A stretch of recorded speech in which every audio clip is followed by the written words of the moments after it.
know, you get an insight and you know something, you know, but you don't want to say it out loud because you're kind of afraid that it's not going to be really true and it'll spoil the whole thing for you, you know. But when somebody makes you say it, then, and it's true, then it just makes it more beautiful of a thing.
I'm not crazy, Malin. I'm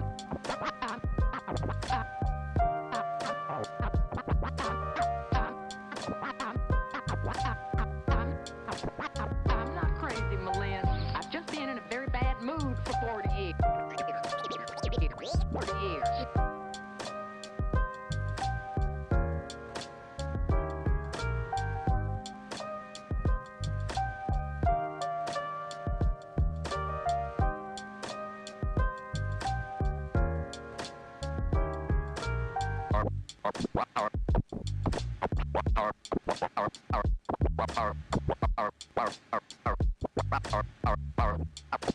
Carpe diem.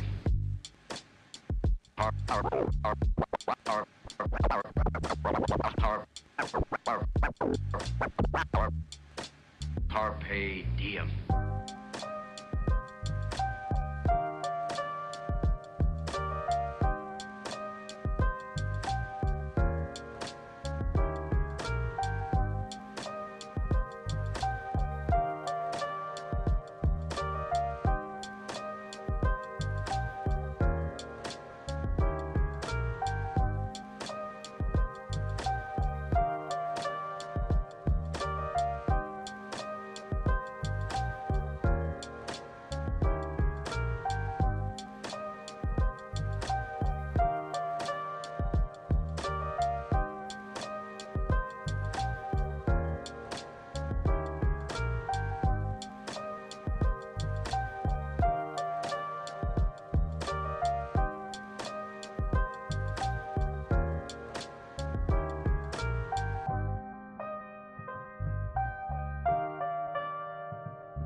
Let's have a bit of fun till I downfall.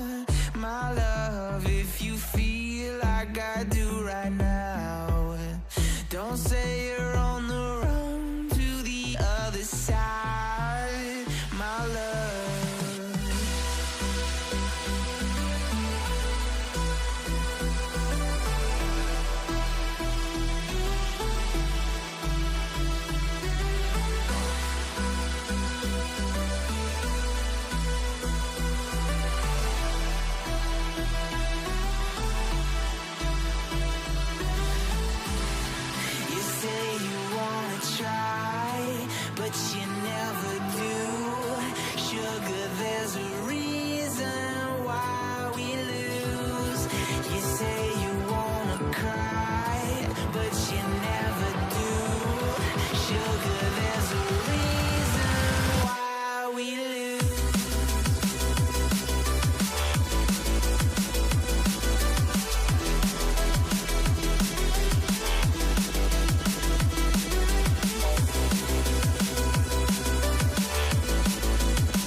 Let's have a bit of fun till I downfall. My love, if you feel like I do right now, don't say you're on the run to the other side. My love, you say you wanna try, but you never do. Sugar, there's a reason why we lose.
Esports trying to find an angle they can, trying to find somebody out of position.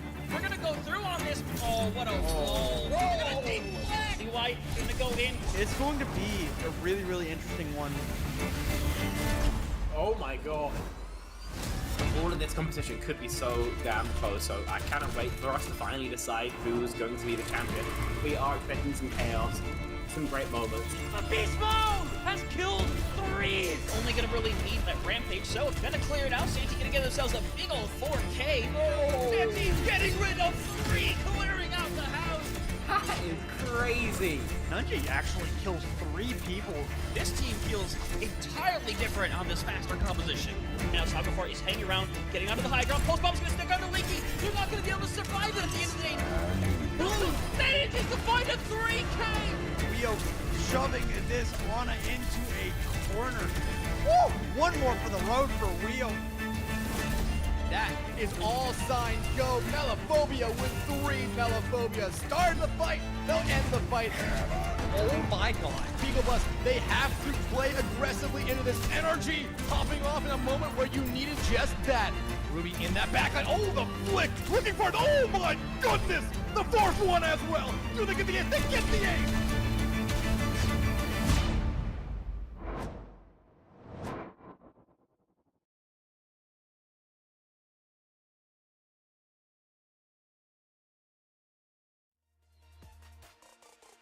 All right, good evening, everybody. Welcome back to CGL, where tonight we have a matchup in the EU Masters tier. It's Anomaly taking on Dragon's Gravity here tonight. My name is Dextron. That is Spectron. Specman, how are you doing here tonight? It's a lovely day here in Glasgow, and this time I'm not even saying it ironically. I am in a pretty great mood, and we've got some pretty great news coming up for you as well. Kunoichi Cavalry tournament that's going to be coming in April the 25th to 27th, obviously available to console and PC. We obviously play it at NA times and NA servers, but you can still join if you are, EU. There's no restrictions as to who signs up.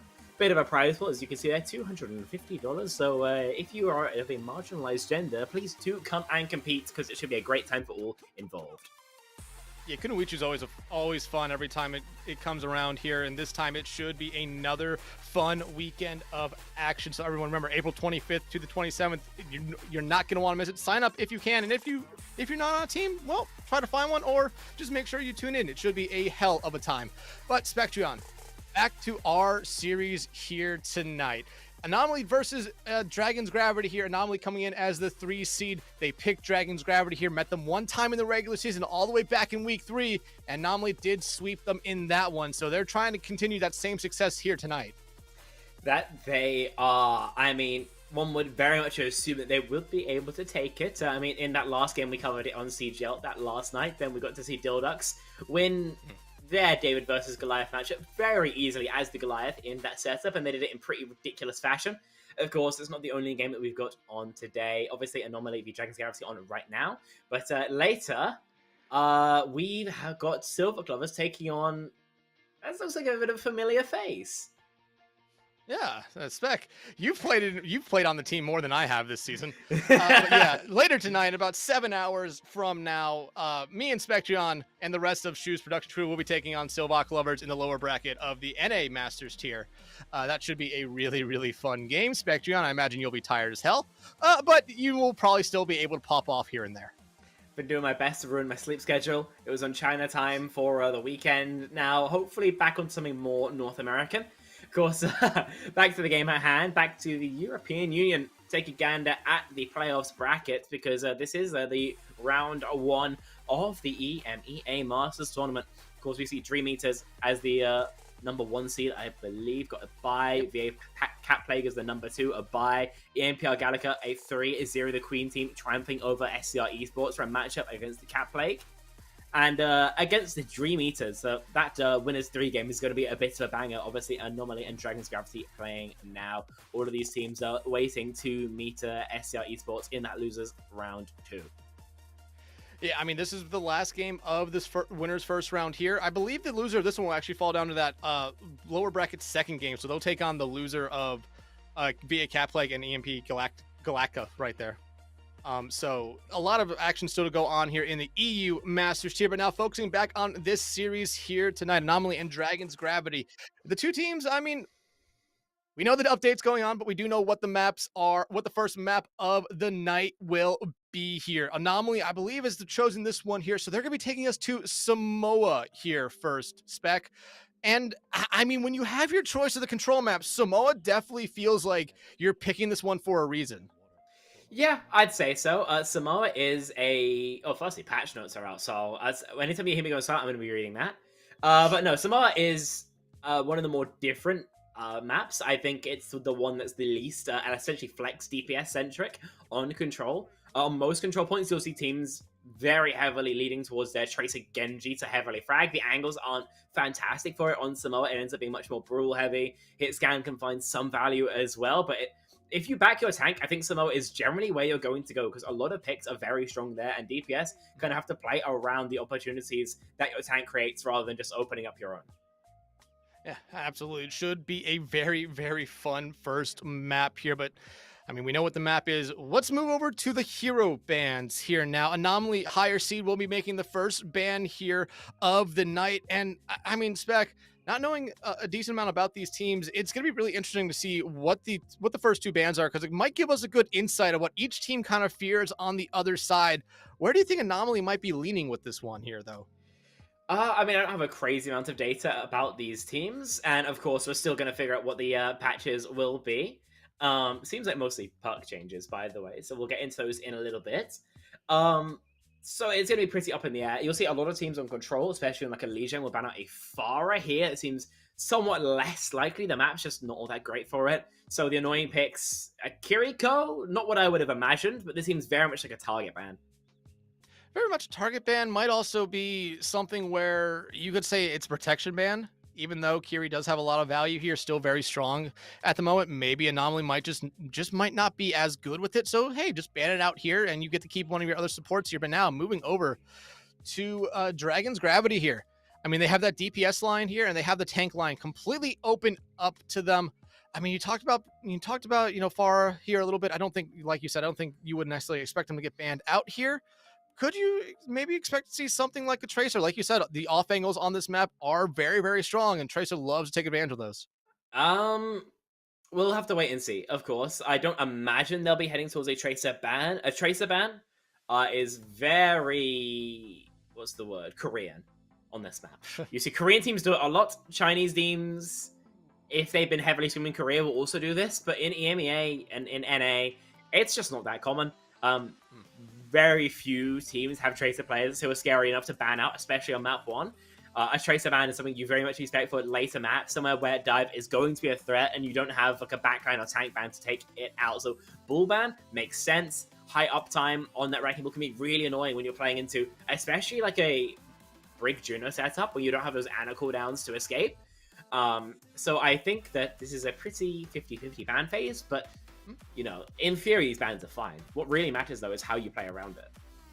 I mean, this might also be a really good ban here for Dragon's Gravity, because looking at Anomaly's team page or team sheet, they do have one of their tanks listed on here as their most played hero would be Wrecking Ball. So get rid of them early on. Try to get yourself up 1-0 is probably a good shout here. But however, speaking of the teams, why don't we introduce you to them, starting off with the higher seed of Anomaly here right now. First off, you have Kirigari and BTS Fan as your DPS line. Super BH there as your tank, and Arison and Sushi Roll as your support line here. And like we said, Spec, third overall seed in this EU Masters tier, only lost to the top 2 seeds in the regular season. So this team, I expect to be very, very good tonight.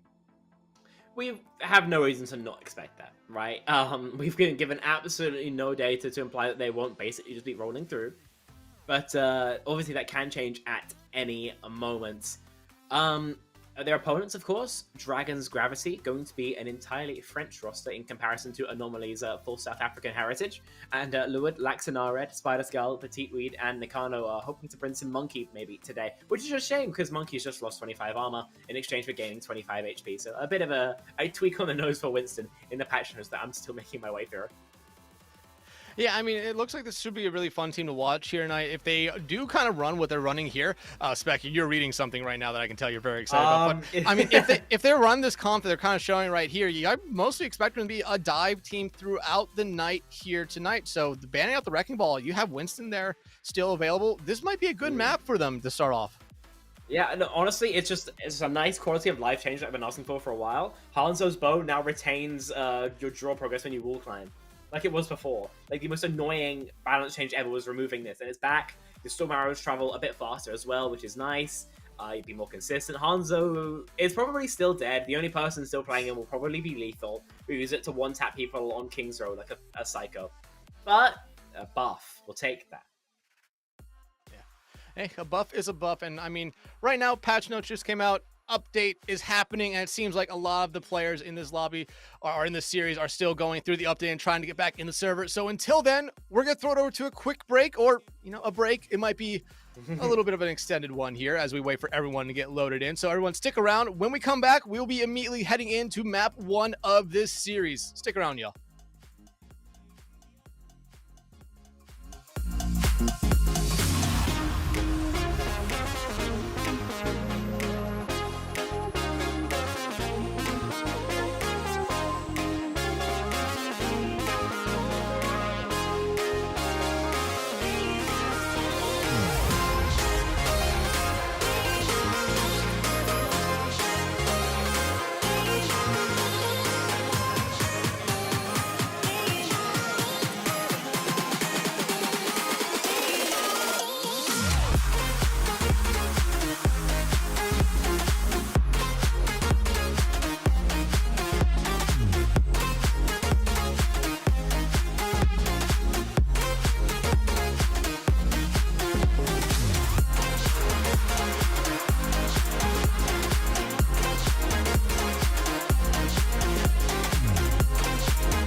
Yo.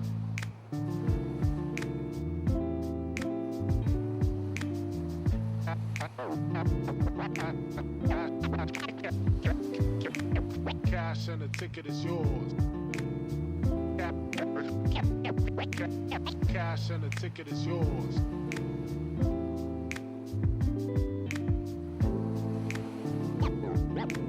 Yo.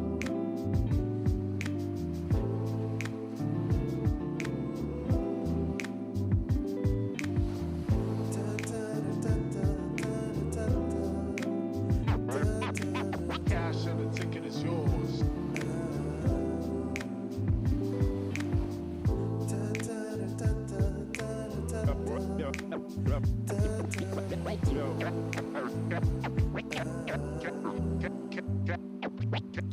Cash and the ticket is yours.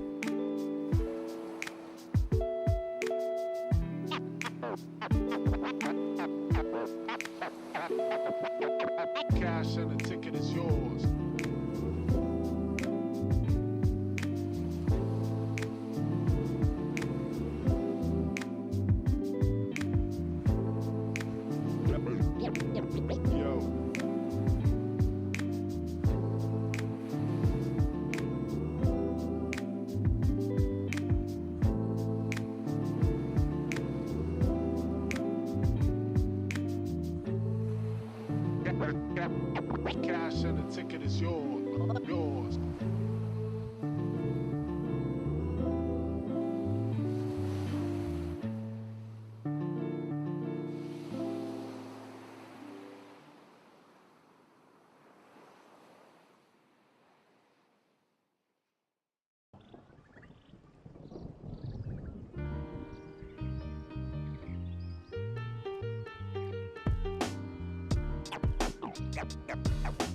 Got lots of love. Love.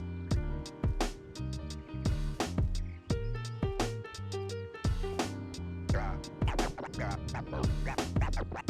lots of love. Love. Got lots of love. Love.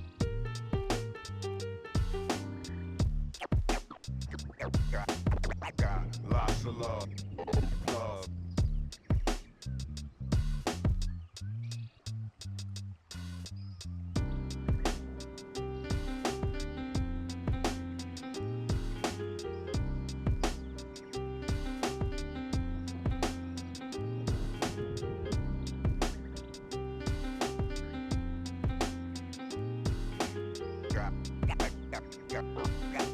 Got lots of love. Love.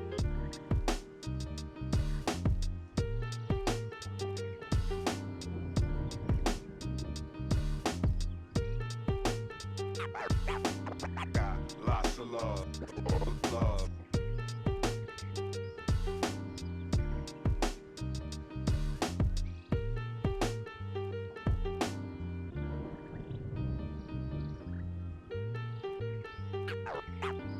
Got lots of love. Love.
All right, welcome back, everybody.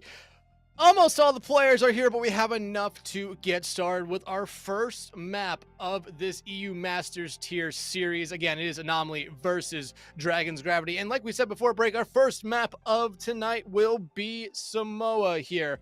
Spectreon, we expect a lot of good play from these two teams, but the hero band should also help us out a lot in expecting what we should see here. Yeah, that they will. Reminder on these as well. It's going to be a Kiriko band coming out first for Anomaly, a follow-up band on that Wrecking Ball from Dragon's Gravity. Both target bands we have to assume as we begin to head into this map. First CGL game, if I'm not much mistaken, played on the Season 16 patch. And of course, as a quick refresher, the new hero, Freya, will not be playable for a hot second. So 2 weeks, I believe, before she's in rotation, or are we just not allowing her for playoffs? I forget. Point is, you can't play her right now, you can't play her this game, and that is what matters. I think for the most part, a lot of the leagues here and a lot of the tiers here in CGL will probably be wrapped up in 2 weeks. So if that's the case, then we probably won't be seeing much of the newest hero of Overwatch's hero pool here for until next season.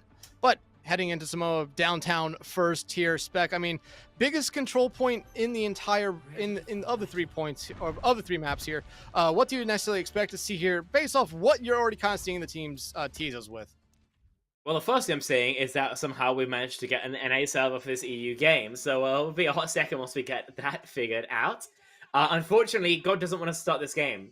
7 PM live time, we thought. It's currently 7:45 and still no match for you, so apologies. Listen, this is great for farming your CGL tokens, right? So make sure those are connected. The bot's down. You can get some cool, some cool freebies if you want. I think the token bot is down. Is it down again? I think it's down again. Oh, someone call Headrammer. Got work to do. Okay, just as a for future seasons and for future CGL seasons as well. If you're gonna schedule a game on a patch day, make sure you know when the patch is and schedule it for an hour after the patch. Just so we can get through all this stuff. Realistically, it's just like this is a bit goofy. I said the unfortunate situation that we find ourselves in here. But it looks like we've tried again here and so far. Maybe it's an EU one. We don't. Nope, it's still NA. Netherlands server blew up is the working theory. I love patch day games. I got nothing witty for you. I got nothing erudite. Unfortunately, this is kind of what happens on a patch day game. Hopefully tomorrow all things will be fixed. Hopefully even for the NA match all things will be fixed. But here in EU, this is what we've got to deal with our 7 PM matches and 7 PM patches. So yeah, that's going to work out in a hot second while we hopefully try and get this fixed. If not, worst comes to worst, the teams will have to handshake on 120 ping, which feels like it sucks and does. But it's either that or no play. So, considering we've been sitting here since, 6:30, then I'd hope it is finally okay. I see our observers trying to attempt the third fly-through of the map. So hopefully something's ready. We'll wait for players to confirm or deny where their ping is the same, but it seems it's like the same ping. It's the same ping. That's very cool. Very lucky. Their time is not. Yeah, the it's gonna take a charm. while. You got any good field tactics here, Dex? I mean, we could talk about a little bit of what we saw in the patch notes and the perks and all the slight changes that that we were able to kind of look at here. A couple decent ones, in my opinion. I mean, I really like the Sombra changes. I really like some of the other changes as well. Sombra, I feel like got them is just interesting because they did rework 2 of her perks and just completely added and got rid of, I believe, one of the majors and added in a new one, which I feel like makes her a little bit more viable. Now, it should be fun. May, I think, is going to be a fun one because major perk, you get her old freeze back, which should be really, really nice and really, really annoying if you are going into the right team. Yeah, that it absolutely could be. But in terms of the ones that are going to be good, I don't know. Viral replication sounds very funny. Because imagine this, they're like stacks and high ground, as they often are. You virus them and you just chain virus the entire team. You will be charging incredibly fast ults. So in terms of EMP farming, that seems pretty good. We'll have to wait and see how it works out, of course. But on the whole, it's like the entire patch has just been we're not nerfing anything. We're only buffing things. So except for Tracer, who had like a minor blink nerf, then I think we're still kind of okay. I don't know. I think that we are in kind of the same place more or less as before. Some of the specific frequencies are going to be different, but in terms of the overall meta, I don't think things like micro buffing Orisa for the 400th time are going to change too much. Yeah, I absolutely agree with you right here as well. I mean, Freya's a new interesting hero coming in. Again, won't see her here tonight. Should be really interesting to see how she interacts with everything here. A lot of people were saying that she's very high skill, which is always a nice thing to have here, though, in Overwatch. But, I mean, a lot of the new stuff coming in this season has to kind of deal with Stadium and all that happening there. So you are really looking forward to that. But, I mean, it seems like we're trying again here with our server to make sure everything is all right for these EU players here at the moment. But I mean, this should be a good game. First game of the patch in CGL. Oh, well, looks like try number 4 was not the try as well. I mean, based off what we kind of saw before the first server reset happened there, it seemed like we were seeing dive from both sides, whether it be Doom on one side, I believe Hazard on the other. Yeah, Hazard is a kind of a mix of dive and brawl in my opinion, but I would describe, I mean, from most of my experience with Hazard, you end up playing very much for poke cons, honestly. Like, he's very good at your pre-fight shooting. His shotgun is really powerful, and then once you've already got an advantage with the shotgun, that's when you go in to actually find the kill. In terms of how the actual execution works, then very much designed as like a brawl, dive tank. You got mobility, you got a lot of survivability. But in terms of actual execution, then it's kind of like Wrecking Ball, where you don't really dive. You kind of just play for the shooting. Yeah. So I believe we're going to throw it back over to another quick break while we reset everything here again. I believe players are going into a new lobby here. So again, we are going to throw it over to a quick break and be right back in with the first map of the series. Again, everyone, sorry for the breaks here, but patch day, this stuff happens. So stick around. We'll be right back.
All right, we are back.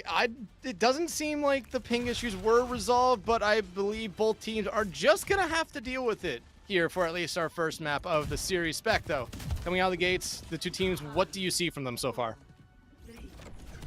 Anabrick has a bit of a weird setup. Makes sense on this point specifically because you got the sightlines for heavy shooting, but normally you'll see teams like to play something a bit more mobile on the backline, something with some speed utility. Dragon's Gravity, more standard. Laxinard is going to somewhat struggle to find value here on this venture. I think the venture, you are going to have to play it almost perfectly here for it to find a decent amount of value. Spider, they're already anteed up here, but nice Vortex just to make sure that Super does not get that jump that they were so desperately looking for right there. And I mean, I just love how Dragon Gravity is playing this a little bit early here, really forcing a lot of Anomaly back here, or just mostly Super and the rest of them back because of it here. Oh, huge kill. Big early pick there by Super on to Na, but you immediately see that venture come in fine too. Like I said, you could be able to find some value here with it if you do play them perfectly, and that is exactly how they are starting it off. Yeah, super weird matchup here for Laxinara, but able to find some access to the backline, and Anomaly, I guess BTS fan really just not marking it, so pretty easy value there. 10% already accrued for Dragon's Gravity. Of course, looking for more, but with choke control with a Hazcom, then even though BTS fan is now in this Vara, I mean, breaking it is going to be so awkward. Yeah, it really is, and right now they just have to find some way, especially with how far Dragon Gravity is being pushed up here. Lax already finding one out here early again. They are really making this venture pick look like it is just the golden pick here at the moment. BTS fan getting sucked down there, not going to be able to fall GS yet, though. Booped away there by Nakano, but still just Dragon's Gravity. Remember, they're coming in here as the lower seed. They are dominating here early. Lilwood finds BTS fan right there. An Anomaly. You really have to start considering going back to the drawing board here. Maybe, but you can also play for your ults that are just coming online. They're going to send it now. A weird timing onto Super BH2, who will be able to at least get that downpour active, but no kills found just yet. Tectonic shock coming out here from Laxinard right there. Going to be able to find one now. The Annihilation now from Spider as well. Two from them. And Dragon's Gravity, they are coming out here with a vengeance to start. Not the end of the world here. At the end of the day, Nano for Annihilate and Tectonic Shock isn't a terrible trade. But you are running out of time, right? Anomaly, I mean, one fight left. Downpour pops early and doesn't root too much. This should be a fight you win here right now. Getting rid of Spider early the rally and everything coming out now from Dragon's Gravity. They do not want to lose this fight just yet, and they are coming back in here. Lilwood with two right there. Nakano going to be able to find one as well, and even down their tank here early on. It looks like Dragon's Gravity going to be able to win that fight, and I don't think Anomaly is going to be able to get even close to the point. No, they cannot. 5% left to go. The closest touch is this Farah, who barrages and just not going to touch. Unfortunately, in that fight that they lost, then Sushiro has to be rallying, and we have to be hard disengaging. But because Lord of Terran not on Juno, because we have no Lucio, we have no speed utility. So if the enemy team wants to walk with their ring, they just can. And we have to just sit there and eat the damage with no survivability from the rally. You just lose. So even though it's a 5v4, I mean, the stinginess of Anomaly end up costing them. So Dragon's Gravity able to take this first point. Of course, very early days, right? These players playing on ping. It's their first game, at least in an hour, of course, so they're still warming up. So early days so far, but not a great start for a team like Anomaly, who we thought were going to be the heavy favorites in this matchup. Yeah, I mean, you can kind of see right now, Anomaly, we talked about them, Super being someone who likes to play the Wrecking Ball. Their most played hero. The ball ban out here early on is definitely affecting them here. And the Hazard, I mean, we saw it there on the first map. Yeah, they got the first pick, but after that, Dragon's Gravity just basically walked past them and found that entire backline early on, and Sushiro will be able to find Nakano out here early on. This is a great start for Anomaly as well as they still have their tank up, but Laxinard, who was absolutely popping off on point one, starting off here again early on, but you do lose your entire backline right now if you're Gravity. Yeah, we trade Briggs pretty early on, but Petit Wee gets exit frag by BES fans, so you do get first cap here guaranteed for Anomaly if we wish to take it. With the exit frag as well onto Lilwood, you should be pretty A-okay, so Super can leave point, get the stagger onto Spider Skull, and whilst your ults aren't pristine, you can push up. Now, defensively, you can see if it was just you put off on the wrong foot, and that Anomaly are maybe furious himself. Yeah, and right now, Anomaly, I mean, they needed that fight to go their way, or I would almost consider this map was just slowly starting to get away from them a little bit too quickly for them, but now they can play up a little bit. Like you said, Karaguri almost falls right there, has to use that recall to get themselves out, but right now, BTS fan finding one, make it two with a disrupting shot right there, and that's going to send Dragon Gravity back incredibly fast here. Lowood will be able to find Karaguri out right there, but no harm, no foul really there, as the Tracer will be able to get back pretty quickly. Yeah, nice and nerdy there. Lovely exit kill as well. Lowood getting booped off the map by Sushi Roll. But no, they shoot the Soj Orb on the rotate and just slash it. They just dump as much utility as they possibly can onto Dragon's Gravity, and they can't complete the rotation. So 53, probably 60% at the very least going to be accrued here for Anomaly. And this OC is going to be the first ult on the board, almost guaranteed. Yeah, and I was going to talk about that. Just look at the ult charge here. It's been very slow building. Already 65%, and we're starting to get our first ultimate online at the moment. I mean, if Anomaly plays this fight slow, we could be looking at a fight where Dragon's Gravity, if they were to lose, wouldn't even have support ultimates for the last fight. There comes the downpour. Going to be able to trap a lot. Spider, the first one to fall. Better read, though, will be able to find Sushi Roll out, so a great pick off for them, but the rest of their team looking a little bit worse for wear at the moment. Pulse bomb out from Karaguri, not going to be able to find anyone with it there, but you're just looking for anything right now if you're either one of these teams. That you are. Obviously, great frag from BES fan. Lexanara is able to get his one, but only that, by the looks of things, will be removed. And in a total script flip from that 0.1 on that beach, Anomaly able to take it 100-0, no touch even remotely possible, as a great Jagged Rule is going to batten back the members of Dragon's Gravity. And it feels like warm-up game, honestly. It's not perfect, not as dominant in my opinion from Anomaly, but they were able to play well enough, right? And it also helps that BTS fan just played a bit of a life sub-map on Soj there, right? Yeah, it absolutely did. And like you said, warm-up game, it might have been just a warm-up first point for Anomaly. They're getting used to the ping, probably wasn't something that they are accustomed to. Dragon's Gravity seemed to pick it up a little bit faster than them there. So with it even out there, Anomaly definitely looked like the better team, but now heading to Volcano, doesn't really seem like any swaps coming out here for either side. Who do you think has the advantage here early on? In theory, it'd be Dragon's Gravity, but as we're seeing, then they are losing basically every single downpour fight. The Ramattra doesn't have much to do with it other than holding block, and so, especially when resources are low, Sparta Scar has been really struggling with that ultimate. Dragon's Gravity trying to rotate through that backline right there. Laxander has to just burrow themselves into the ground to keep themselves alive, or Super would have been able to take him out, but Nakano going to be able to find Karaguri out there right now. A good early pick there for Dragon's Gravity as they get rid of the backline. They also get rid of Lord of Terran as well. You're down one of your biggest supports right there for Anomaly, and you already see him just trying to back out of this one without losing any more. Yeah, Lord of Terran just has to stay alive. It's as simple as that. Anomaly hard pull, they'll be able to escape. But you do have a bit of weird...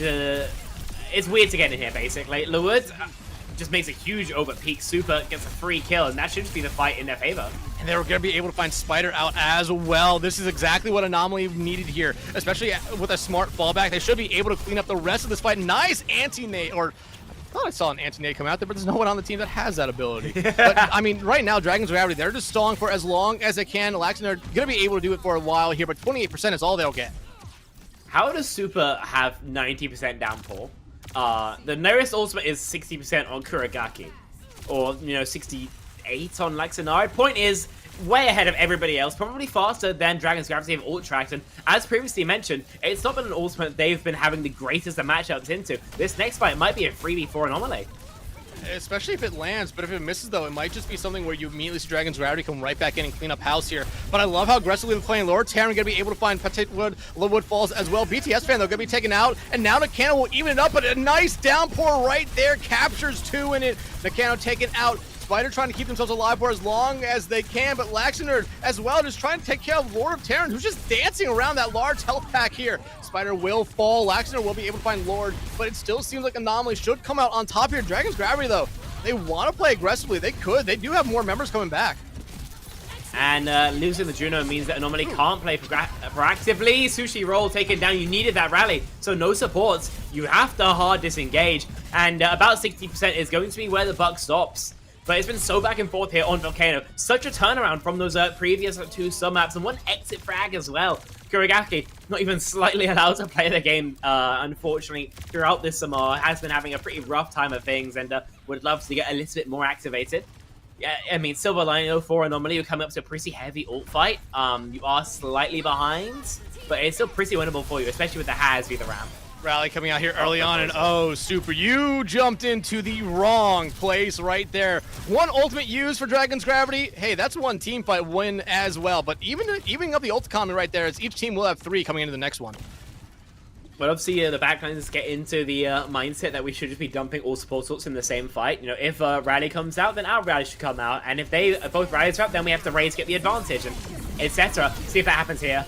Overclock, everything coming out here from Anomaly, but you lose Sushiro, you lose BTS as well. Karaguri will be able to find 1, but nothing much else coming there for Anomaly in a team fight you honestly desperately needed. But I mean, at least you get out the orbital ray from Petite Weed right there very, very late in that fight. Yeah, I'd call that a donation, absolutely. Still 90% left to go. Anomaly, I mean, they'll have a touch, very likely. Kurigaki, I believe, will be the one to administer that. But how good is your touch going to be? You have to walk through this Annihilation. Well, you get the touch right there. Super going to be able to find the wood out here. Dragon's Gravity, though, they're still playing kind of far up here. Sushiro will fall, though, but you look at those health pools. Anomaly right now in a little bit of a better spot. Karaguri going to be able to find Nakano out as well, but Spider going to pop that Annihilation right here, just try to win this team fight out and win this map for their team. Already finding 1, but because of how many members of Anomaly are around him, this Annihilation is not going to be something that goes away fast. They're going to be able to stall out long enough for the wood to get back on this Tracer, but Anomaly should get the point flip here. Yeah, they will in just a hot second. The respawns just aren't going to be strong enough. The root, I mean, Petite Weed gets flattened. Brigitte of Nakano sent to the Nether Realm. And with no supports, with no sustain, then congrats, you got an ult out, but it's still going to be the flip going over in favor of Anomaly. Sushiro swapping over to the Lucio right now. Lord of Terran going to be able to find Laxnerd, and that was a huge pick because they almost got taken out right there. That would have been very, very costly for them. But this downpour, I love how they use it there, but I mean, you're going to need it for I really think you need it for an upcoming fight. It's going to be an awkward fight. It's pretty skint from both these sides. Pulse v the Tectonic Shock isn't a perfect matchup, but we'll see if that stick comes through, because if it does, that's this one entirely over. Pulse Bomb out, not going to find the stick, but will force a little bit of a split up here in a canter, though. Get it to go after Karaguri right here. Already the Tectonic Shock's coming out. A trade from each side out. No Juno on either side at the moment. BTS fan going to be able to give the slight advantage over to Anomaly, but Spider evens it out right there. But Dragon's Gravity, they went straight to point here. Anomaly almost gives up the flip. They should have the numbers here to really keep in control. But Laxon are going to be able to find 1. They will fall. Spider now has to just deal with Super, and Super very low on health. Same thing for Spider. No support on either side at the moment. Sushiro, like you said, had that beat there. Would have been something that kept them in this fight, but you're just seeds now. It's staggering touches coming back out here for Anomaly. Beat out there. BTS fan not that far away from an overclock. They desperately need that here, but BTS fan not going to be able to see that overclock come to fruition. Karaguri will find 1. They do get the touch, but where's someone else for Anomaly? Nowhere to be found. Dragon's Gravity getting a little bit of an upset win here early on. Takes the first map. I mean, Sushiro just has to live with that sound barrier there. It's as simple as that. When you're 90 to beat, you cannot be inting. You cannot be taking any sort of risk. You need to sit there on heal aura, amp spam, pretend you're bloody Violet, right? As soon as that ultimate is lined, you dump that, and it hopefully saves you, because if you have that ultimate through, you win that fight. As it stands, though, just a tiny good sustain that their opponents had. They didn't cost Anomaly heavy in this map number 1 Samoa going against them. And after a very delayed map number 1, thankfully, it at least delivers on the entertainment. As you mentioned, an upset win. But shall it continue? That's got to be the narrative moving forward, right? Because considering it was this close on Samoa, now Anomaly have first ban. Now they have a map pick. Will they be able to turn the tails on their opposition? I mean, they're going to have to here. Remember, the reason I'm calling this a little bit of an upset win here, when these two teams met all the way back in week 3, Dragon's Gravity got swept by Anomaly here. And I kind of came into this series expecting Anomaly basically to pick up right where they left off, but it seems like Dragon's Gravity has really improved and found a lot of success here recently. And now this first map win, I mean, we might be seeing a little bit of an upset coming out here in this series with how Dragon's Gravity was playing. They kept it a lot closer than probably what Anomaly would have liked. Won that first map dominantly. And then I think they were just a little bit smarter smarter with their composition and their play on that third point as well. Yeah, I'd say they were. See exactly what is going to be shaped up in terms of where they want to go next. But as mentioned, Anomaly can go wherever if they want to. I assume they want to play ball. But so if they do, then they'll be looking towards like an Esperanza. It's kind of a shame they don't get to pick control because some of those control lines are brutal for the Wrecking Ball. But something of that kind of ilk, right? Colosseum, a personal favorite actually on the Wrecking Ball. That's a reasonable pick as well. I assume their ban would be Juno, probably. Juno, like something... maybe ban out the Ramatra here? It's something that you think is like not great. Ram in theory is not that great into ball. So I think hurting the backline makes more sense than hurting the actual Ram, because if they ban Ram, then they can just go, assuming they have it in their hero pool, of course, like a Malga, like a Queen might even be playable. If you kill Juno, then they have to play Kiri, and Kiri just dies to Wrecking Ball, in my opinion. So we do have map through. As you can see in front of your eyes, Suravasa is going to be the pick, and makes sense. It's flat ground. You can play stuff that's really quite mobile. Plenty of angles that are open here. I feel like everyone is just going Suravasa, unless you want to play Winston. And I mean, Anomaly, I think there's another interesting ban they could make out here. I think Venture could be one we potentially see. I mean, we didn't expect to have it. We didn't expect on the first map that Venture would have a lot of impact, but Venture disrupted a lot of stuff for what Anomaly wanted to do. Their Dragon's Gravity came out, I think, through a little bit of a curveball, and Anomaly just wasn't able to truly respond at points. Yeah, the Venture kind of fell off as the map went on, but still, just their mere presence, it seemed like, to really force Anomaly to play in positions they just did not want to play in. So Anomaly gets the first ban here again. It's going to be really, really fun to see who they ban out this time, because remember, Kiriko's banned out first. Do you first for them? Do you, like you said, do you think it's going to be the Juno? I mean, I could see that happening here as well. I mean, the Ram ban is a possibility, but I imagine one that we might be seeing a little bit later in the series, if I were running the bans, at least. So we'll have to wait and see, because it didn't seem like anything else was a huge issue, at least nothing you didn't want to mirror, right? A Venture ban is a very possible as well. That could be probably the second most likely ban, at least in my vision, because you're not playing Venture, the Venture's annoying. Diva ban. Okay, they're just banning the ball counters. They just want to get this really obvious. Why not? Yeah, like we said, or like I kind of said, maybe on the first map we saw the Kiriko ban so they could potentially, save or, block a certain support from being banned out. But we saw Wrecking Ball come out there, the ban for Dragon's Gravity. And I mean, I feel like that's their go-to tank at the moment. So for Anomaly. So now you have Ball back. Like you said, ban out Diva, kind of get rid of one of their counters here. Dragon's Gravity, though, their ban is up here. What do you think they're really going after here? They have the DPS and the support line here at, free play here, basically.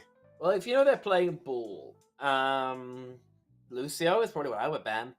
You already use your Kiri ban, I believe. Or if you haven't, then ban Kiri. But the thing is with Wrecking Ball, then backlines really struggle to live on their own. So you have to either play Ana Break, which is really vulnerable to being walked, or you ban, the Lucio, because Lucio Kiri is very good at living on their own. Now they're forced to play something like Lucio Juno that's so killable for like a lone tracer, Sombra, Venture, as we've been seeing from Dragon's Gravity. So I think makes plenty of sense. But it seems like we have some change-ups, at least on the side of Anomaly. Yeah, it looks like Lure of Terran going to be going over to the tank line this time, taking the spot of Super BH, and Arisen coming in here for Lure of Terran, who was originally on the support line there to start off game one. I believe this was, I believe that was the plan for them. One of their players, if I remember correctly, was having a difficult time with the game updating, so I believe everyone is here now. So we might be seeing Anomaly back at full strength. Indeed. So I think we should imagine a bit of a higher level of performance from Anomaly. Obviously, it dropped down that one, but it was pretty close. Let's see with these new changes, whether it's going to be better or maybe just more of the same from them. No, I was talking about Team Fortress 2, or maybe the better TF2, actually Titanfall 2. You ever played that, Dex? Yeah, I played it. I played it a decent amount. Heat, right? It's really good. It was really good until the hackers showed up, and then EA decided not to do anything about it. I just play North Star servers now. But then there's a disadvantage that everyone's really good, and I'm like, okay. Point is, listen, Rama, CGL TF2. It would print money. All I'm saying. Bull Zen Brig is absolutely diabolical from Anomaly. I actually love this. With the Pharah as well, this is such a heavy shooting comp. Dragon's Gravity have to play so fast, otherwise they will just get obliterated. The Rhine is pretty good into the poke, at least temporarily, but surely Anomaly realize how they have to play this. Spec, never. Make sure you remind me never to let you give me financial advice here. But I mean, Spider going to be able to really help Wood there find Sushi Roll out early. They got Lord of Terran actually on a pin, but Lord of Terran going to be able to find Petit Weed out here early on. However, Dragon's Gravity, they already got rid of 2 members, almost 3 right there. It seems like they already have the first point cap. They're picking up right where they left off. Yeah, I love Brig Zen. It doesn't play the best into Reinhardt when they don't have nice things like super long sight lines or high grounds to play against. So Irison and Sushiro have a pretty tough time finding eliminations here, but a Discord onto the Wood seems like a pretty easy way of getting an in. And here's the biggest problem right now for Dragon's Gravity. There's really no one that can deal with BTS Fan. The only really good person for it would be Petit Wee, but you really do not want them focusing up on the sky. Kuragari going to be able to find 1, make it 2. That backline completely obliterated off the face of the map. Sushi Roll going to be able to get a little bit of revenge there on Telex Nerd. But it seems like Dragon's Gravity just going to try to control this point for as long as they can. Almost getting rid of BTS Fan, but eventually Wood will fall and the point will go over. I mean, you hit the nail on the head there, Dex, and I'd even probably extend that to Kuragaki and Lord of Terran for Dragon's Gravity, sorry. If they don't keep the backline basically playing Respawn Simulator, there's not really anything they can do but instantly lose. Winston's not a bad adaptation whatsoever. Petit Weed on the Ana is risky. It's risky business, I'll put it that way. See how Anomaly wants to adapt into this. I mean, they do keep the Juno, though, but they just want to make sure Petit Weed was on that Ana here. But Lex and Nerd and Wood immediately getting rid of that backline, like you said. Pulse Bomb coming out there from Karaguri, not going to be able to find anyone this time around. And we're kind of at the same situation we were last fight, where Anomaly just going to be holding on to this point as long as they can. This fight is already all but over. Now it's just clean up, and hey, they retake the point and retake the lead. Yeah, very sloppy there from Anomaly. No one's on the same target. We missed the whip on the jump. It's not the best execution for a team playing a comp this skill with such a high skill floor, I suppose. So not perfect. They'll have a touch. They've got decent ults for it compared to Dragon's Gravity, who only have a Dragon Blade. Still by no means over. Minefield out there, and I think Petit Wee just kind of understood that they were not going to be living that no matter which way they went. I mean, you're seeing ultimates being invested here by Anomaly. And Dragon's Gravity, I mean, they're going to have some coming back in. They should get one more touch here, unless they get staggered out, just like what's happening. Their Tracer Genji died last, especially the stagger onto the woods. I mean, you can't really easily touch. You can, but it's going to be terrible, and you're going to walk into a rally, as well as all this pre-fight poke. We might see a touch come out here. No, Anomaly just going to get that first point by the skin of their teeth. And now, because of how far Dragon's Gravity pushed up, Anomaly could get an easy team fight win here and casually head to the second point, knowing that they're going to be able to get set up in prime position. Yeah, that they will. Oh, that's a low health Zen. They're trying to force the kill, but the healing's just too good from Sushi Roll. She keeps her partner alive. And late kill on Salaxinara does mean that as we head into our second flashpoint of the game, Dragon's Gravity arguably in a weird spot. I mean, the trades are coming from the respawn, not the end of the world. I will say this is probably the best point for what Anomaly are playing. They have these super nice full sidelines, but an early slam means that Seaweed is insta-death. And BTS Fan right there just benefiting from it right there. A lot of damage coming out from the slam. BTS Fan just cleans up Petit Weed. And now, I mean, Anomaly just going to be able to get set up on point. Rally coming out here. Blade from the wood. Going to be able to find 1, 2. That backline is now gone for Anomaly. Orbital Ray coming out as well. Pulse Bomb going to be able to find 2. Anomaly, I thought that point was lost, but it now might be back in their control as this DPS line. All they need to do is get rid of this Tracer, and they'll have the first point cap here. Petit Weed. Can't really chase the Winston, but you got more than enough. I mean, you win the fight where they use both the portals because you just pulse to a stick onto the Juno, I believe, and then Genji just doesn't run away in time. I mean, things just going from bad to worse, unfortunately, for Dragon's Gravity. They put themselves in great scenarios, but Anomaly will always just clutch up. And it's just rough right there. Minefield coming out early to just basically get rid of a choke. Nice bubble there, though, by Spider, just to basically clear out a lot of it. So the choke basically now wide open here again. Anomaly already 50% and counting. And they get rid of LeWood there, who swapped over to the Soj. Yeah, LeWood is not having a fun time here, unfortunately. I quite like the Genji for what it's worth, but it hasn't had too much impact just yet.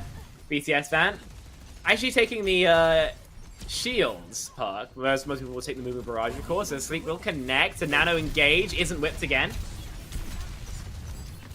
Spider just looking for anything they can right there, but they're just getting pushed back by both those supports right there. They're going to be able to find Arisen out there and almost get the point flip here. It looks like they're going to be able to get it. You do see Lord of Terran try to do what the... Oh, BTS fan, you got denied, but Karaguri fighting 2 picks here. You still have the Lord of Terran alive and well on point, so you could see Anomaly try to hold on to this one, but once it goes over, I expect everyone on Anomaly to get out as fast as they can, whether that be by death or, honestly, by death. Yeah, okay, finally a turn. It's taken a hot second. It felt like once Anomaly got some wind in their sails, they were kind of A-okay. Okay, Primal v Transpulse Mines fight. The area denial of Anomaly is great, but the walk is going to be very uncomfortable. So this fight is all about Dragon's Gravity's ability to disrupt this rotation. Karaguri not going to be able to find anything with that Pulse Bomb this time around, but you do get the trade out onto Wood, forcing out the Transcendence as well here from Arisen. Minefield somewhere on point. It looks like Lord Terran going to be able to find a Cano out, finds that backline. So Ori looking in a good spot right now is Anomaly. Primal Rage coming out from Spider, just trying to make sure they can contest this point as long as they can, but that Discord Orb will melt them down here. Karaguri now back into the fray. Lord Terran going to be able to find their counterpart on the other side, and BTS fan with a little bit of a flick right there, gets with a lax in there, and now Anomaly back in control of the point, and Dragon's Gravity just gonna have to give it to them. Of course they will. I mean, they're at 99%. All of the Wick's gonna do is tick down, and 2-0 on Flashpoint already. Anomaly seem transformed by these fresh players they've inserted into the lineup. Dragon's Gravity, you've got double support ults if you play slow for it, and OC as well. These are useful tools. Anomaly kind of need an opening pick like that one. Wood, the big tool, that overclock removed instantly. So while there'll be time for this Sojourn to get back, it'll be easy positioning for Anomaly, which is exactly what their comp needs to get off the ground.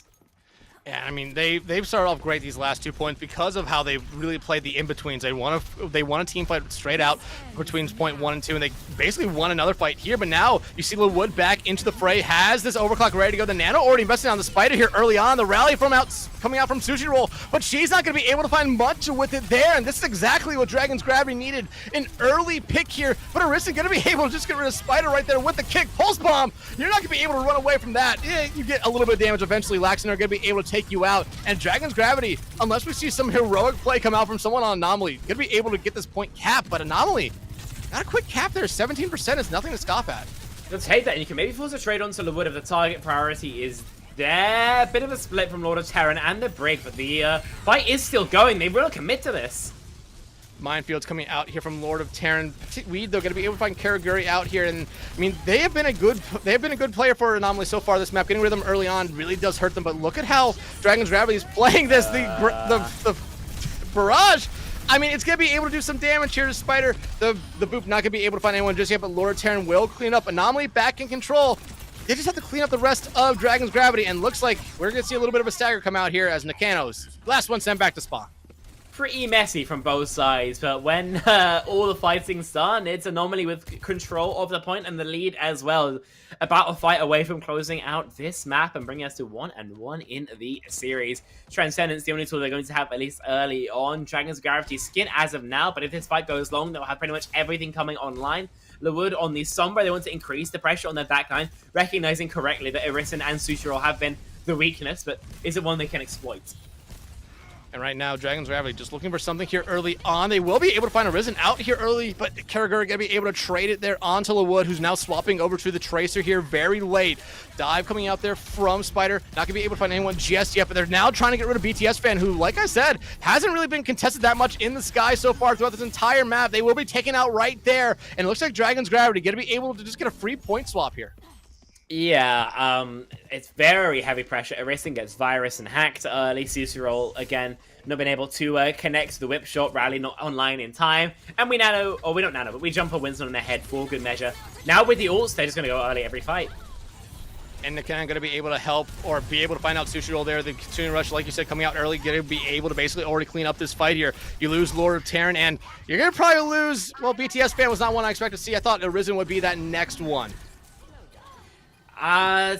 This is awkward. This might be the first flashpoint given over from Anomaly. This is going to be pretty tricky to keep this properly contested out, but a minefield would make this a hell of a lot easier.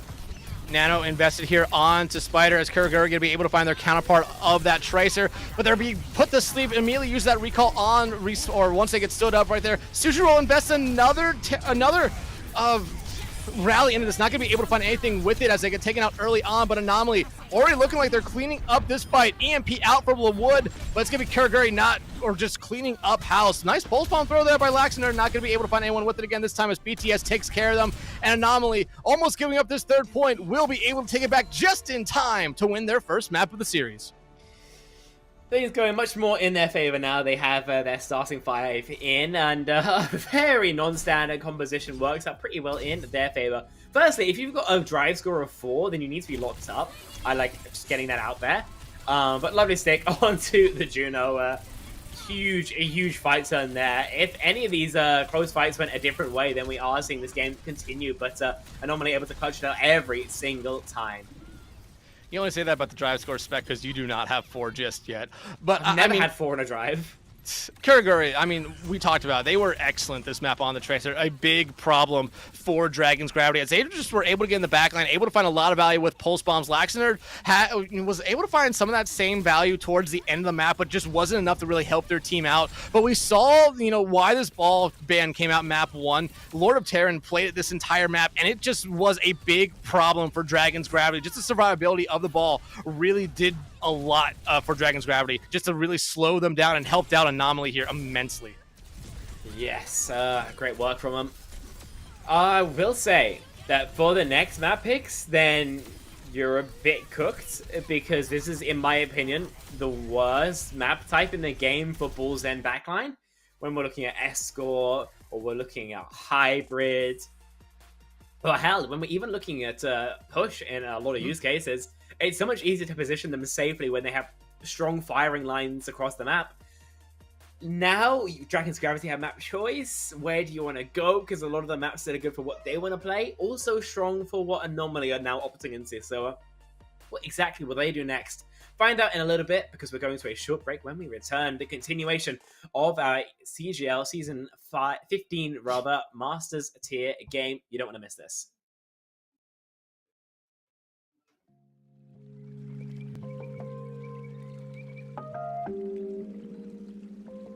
Water is the softest and most yielding substance, yet nothing is better than water for overcoming the hard and rigid, because nothing can compete with it. Lao Tzu.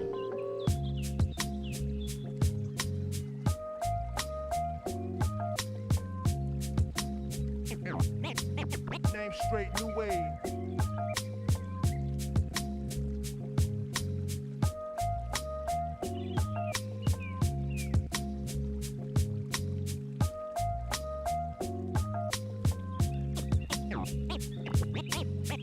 Straight new wave.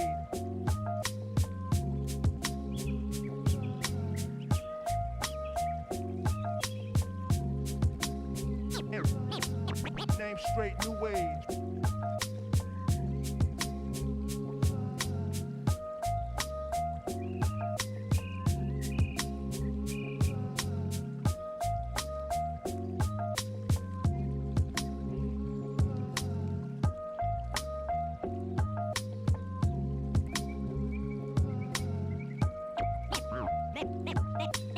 Name straight new wave.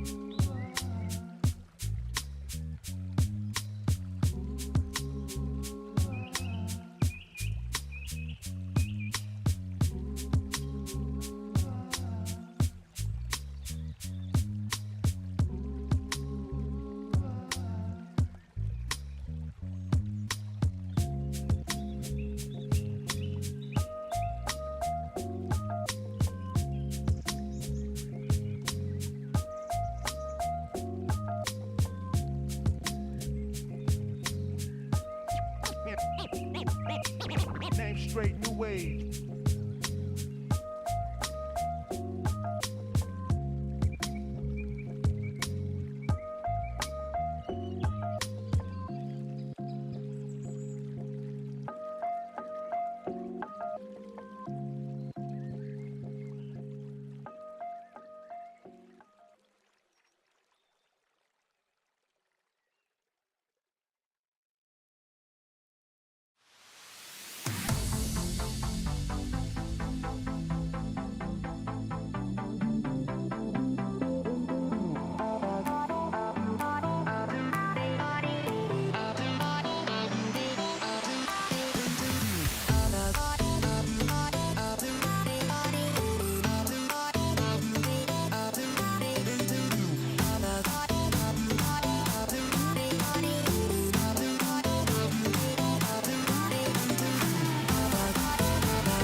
All right, welcome back, everybody. Anomaly able to even up the series score at 1 after a good Saravasa map win for them there. Now, though, how does Dragon's Gravity respond here? They won that first map, and they won it pretty convincingly, even with some close back and forth fights here. But a little bit of a shift for the lineup for Anomaly really did a lot there, Spec.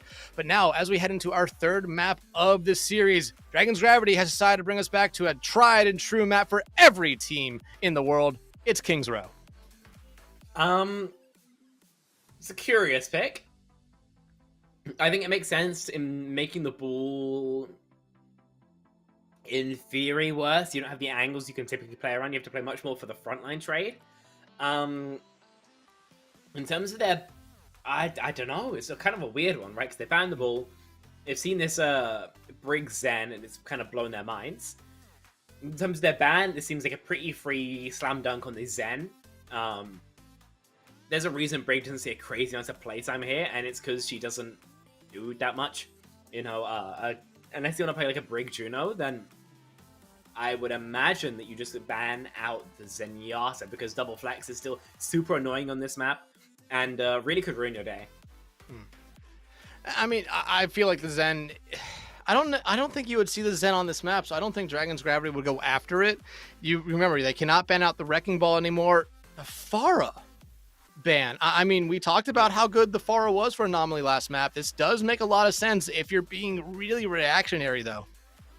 Pharah's pretty good on this map, especially in like first point, some of second, but not like lobby admin tier, and I didn't see it as the main issue that Dragon's Gravity were running into. Anomaly on their ban. What do they want to go towards? I would just ban Haz, honestly. Ban Haz, ban Ram. I think either pretty viable. I'd probably myself head towards the Ramatra ban. See what they actually ended up banning, though. Yeah, I think the Ram ban has to be what they do here. Map 1, yeah, you have a little bit of a different lineup in here now for Anomaly, but the Ramatra for, okay, well, it's gonna be the Brig ban coming out here for Anomaly. You know what? I think this helps. I think this helps them out. I mean, it forces double flex or Lucio setups. To be honest, I wasn't hugely inspired by Sushi Roll's Brig, so I think having her off that hero might be for the best, at least temporarily. Not sure this is a map for it, because like I mentioned, this is not a Brig map. These are pretty curious bans. We'll just wait and see how it plays out once we're on the server, but these teams are angling towards an idea which I haven't quite grasped yet, at the very least. I mean, considering what you normally see on King's Row, then I assume it's some sort of like double flex Ram type angle, like Ashe Tracer, Ashe Genji. Well, coming out of the gate, Anomaly gonna be defending here first. The Wrecking Ball. Okay, double flex. Don't actually play the Life Weaver, otherwise I will find out where you live. So just note that one. Mei, Soj, Ram, pretty standard. Your backline's pretty killable. So Kugaraki, if you can scale for free, can find a lot of value. Same with Lord of Terran. But you're also playing it to slow, sleep, freeze. So it's pretty hard for the ball to actually get into those fireballs, into those positions to slam. Yeah, and hey, we touched on this earlier at the start of the stream. Mei did get a new major perk. Her old freeze is back. Granted, they're attacking here first, and it will be a little bit before they even build up to that. But if Laxenerd stays with this Mei pick, it could come into play. Absolutely, yeah. We got to be seeing the ball disrupt these rotates as much as possible. If you let Dragon's Gravity free walk, then they will just kind of ruin your backline. They make it through relatively okay. You know, maybe some half HP, some resources may be forced out, but Lord of Terran goes in a smidge too deep. Alphax will be able to bail him out. And now Dragon's Gravity have to figure out where they go from here. And I think Anomaly made a little bit of a mistake there on that play. They had split up the team perfectly. The supports were not through the choke, and yet they just kind of missed on the roll through and spiked out. But now Lord of Terran trying to make up for the little bit of a miss there already. That Bionade coming out there to keep LeWood alive. They're getting a couple shots on the Karaguri here, who has forced to use that recall just to keep themselves alive here. Almost a tick given over. They're going to be able to get that tick as LeWood finds Karaguri out. So there goes that backline pressure. Arisen, though, going to be able to find LeWood right back out here. And now it just seems like Anomaly trying to just forego giving up a second tick, but they're going to have to here. I mean, at the end of the day, you can give over 2 ticks as long as your bull has the touch, and it will be able to be stabilized and go right back again. Almost getting rid of Petite Weed right there. Oh, and that backline completely gone as Kiriguri comes in. Risen going to be able to find another one right there, and now it just looks like Anomaly cleaning up the playing field here. Yeah, you're going to be able to get rid of Laura Terran, but because they're on ball, they should get back pretty quickly. Yeah, trading your ball's not really a problem. You give over, you know, basically the entire point, but you keep the hold going. You've got the time off the bank. It's not the end of the world. Now you've got ults like the Casino Rush to deny that space, but you are quite worried about the check marks that Dragon's Gravity have as well. The Deadeye, the largest problem, and not just because it's the first here, but it just denies so much space. Deadeye already from the wood out there. Oh, a nice pile drive there. Going to be able to find one, make it to that backline. Completely gone yet again. Deadeye not going to be able to find anyone this time around. And we didn't touch on it a lot here. Cass no longer has the, you know, the bring back 40 of your... the refund. Yeah, the refund perk. That's gone. That's no longer in the game anymore. And Anomaly, well, they clean up.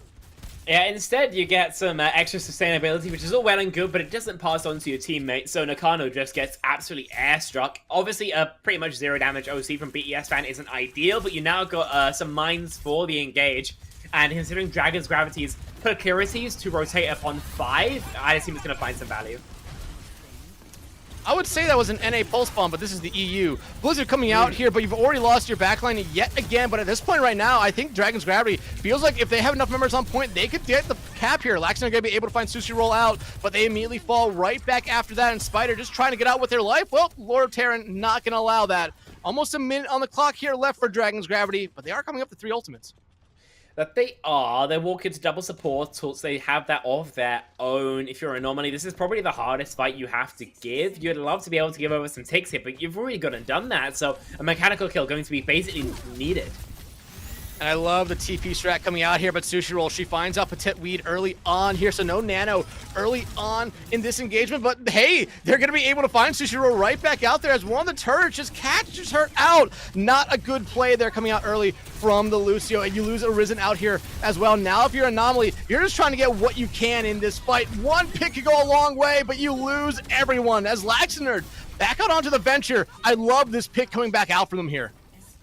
Yeah, I mean, playing Mystery here is just the DPS line of Dragon's Gravity, but it's back on the comfort picks where apparently they can find some success.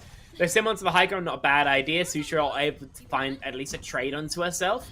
But you'd rather just have your Lucio live, you know. I'd rather see Anomaly try and force like a B even, just so you keep that numbers advantage, maybe convert something off the back of it. But we nano the Venture, convert their fight, and a 2.5 minute time back extension now garnered. And that TP up there onto the high ground, gonna force. Oh, BTS fan. Somehow escapes for the moment as Kiriguri gonna be able to find one. The Kitsune Rush coming out there from Risen, gonna be able to keep everyone alive. And this team fight is gonna be cleaned up here. This is exactly what Anomaly needed. Now they can go play at Arches, and I love the stagger here on the Spider, but you cannot let them escape, and Arisen not gonna allow them to. Not sure we even needed the Kitsu, and when you can say that about a fight where they only spent the Kitsu, you're really not complaining, are you? Great kills on the players pushed up forward. The Arch hold is pretty hard for a bull team, but at least you have some DPS ults to somewhat bolster it. The mine's going to be much more important than they would in any other comp, though. It's your best method of area denial. It's your best method of casting a rotate. Kurigaki can't really scale anywhere, though, when the Venture is. You just have to play a non-aggression pact. Oral Ray coming out here from Nakano early on, but not going to be able to find a lot. Actually, BTS Huge. Pops their overclock. 1, 2, already out looking for the third right there, but missing their shots at the moment. It will be BTS fan that eventually finds them, but that overclock dead and gone. They still end up finding 3. Almost make it 4 in that team fight as Arisen finds the final one. Spec, 80 seconds left here for Dragon's Gravity, but I like the ultimates they have. Annihilate, double support, double DPS ults rather. Annihilate and Wall is good. I think Anomaly might have just the tools to counteract that, though. Especially in this kind of area of the map. There's not a crazy amount of value you can find. This wall, I mean, what does it accomplish?